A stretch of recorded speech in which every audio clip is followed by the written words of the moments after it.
ரொம்ப கேர்ஃபுல்லாக இருந்து தேவனுக்கு பயந்து நடங்க.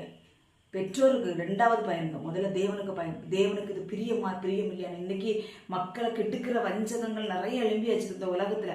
நீங்க தப்பே பண்ணலாம், தேவன் எல்லாருக்காக சிலுவையில மறிச்சிட்டாரு, அதனால நீங்க இந்த பூமியில நல்லா தப்பு பண்ணிட்டு இருங்கன்னு சொல்லி போதிக்கிறவங்க இருக்கிறாங்க. நம்ம அதை பத்திலாம் பேசுறது இல்லை. நான் என்ன சொல்றேன்னா, மாமிசத்தின்படி நடக்காதீங்க. மாம்சத்துக்கு உட்பட்டவர்களா இருந்தால் தேவனுக்கு பிரியமா இருக்க முடியாது. இன்னைக்கு மாம்சத்துக்கு உட்பட்டு மாம்சத்தின் கிரியைகளுக்கு அடிமையாகி உயிர் போகக்கூடிய காரியங்கள்லாம் நிறைய குடும்பங்கள் நடந்து கொண்டிருக்கிறது. ரொம்ப கவனமா இருங்க.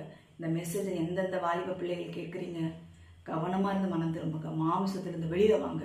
மாம்சத்தின் கிரியைகள்கிட்ட மட்டுக்காதீங்க. கொடுத்தீங்கன்னா நயவஞ்சகன் உங்களை நரகத்துக்கு நேராக இழுத்து கொண்டு போய் விடவே விடுவான். வாலிப சகோதரர்களுக்கும் சொல்கிறேன், வாலிப சகோதரிகளுக்கும் சொல்கிறேன், கேர்ஃபுல்லா இருங்க, கேர்ஃபுல்லா இருங்க, கேர்ஃபுல்லா இருங்க.